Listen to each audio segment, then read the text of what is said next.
तुझ्या कामामध्ये काही ना काहीतरी सतत विविधता आली पाहिजे, म्हणून काय प्रकारचे कष्ट घेतेस?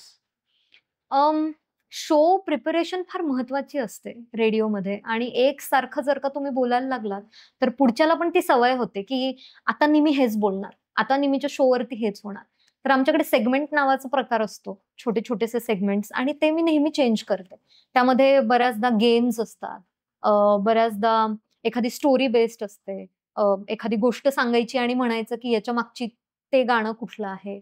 आणि आत्ता-आत्ता मी सुरू केलंय, की त्याला सोशल मीडियावरती कसं ओढून आणता येईल. कारण दोन्ही ऑडियन्स फार वेगळी आहे. बरोबर. सोशल मीडियाची ऑडियन्स आहे, व्हिज्युअल रेडिओ फक्त ऐकण्यावरती आहे. सो इकडनं मी इकडे आणि इकडनं इकडे सांगड कशी घालू हे मी सध्या विचार करते.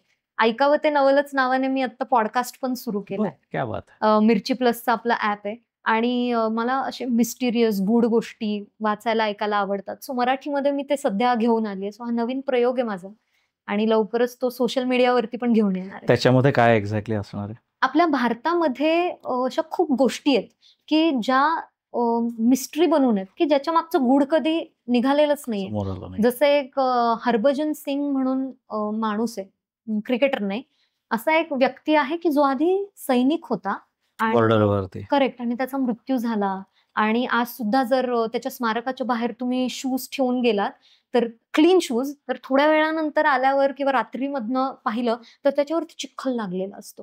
आणि असं म्हणतात, की त्या सीमेवरती तो अजून पण त्याच्या भावांचं रक्षण करतो.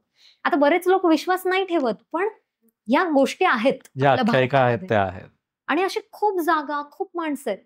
सो मग मी ते रिसर्च करून त्याला पूर्ण एक 10 मिनिटांचा पॉडकास्ट बरं. बनवते आणि तो मग ऑडिओ वेमध्ये, फॉर्मॅटमध्ये मग मी तो शेअर करते.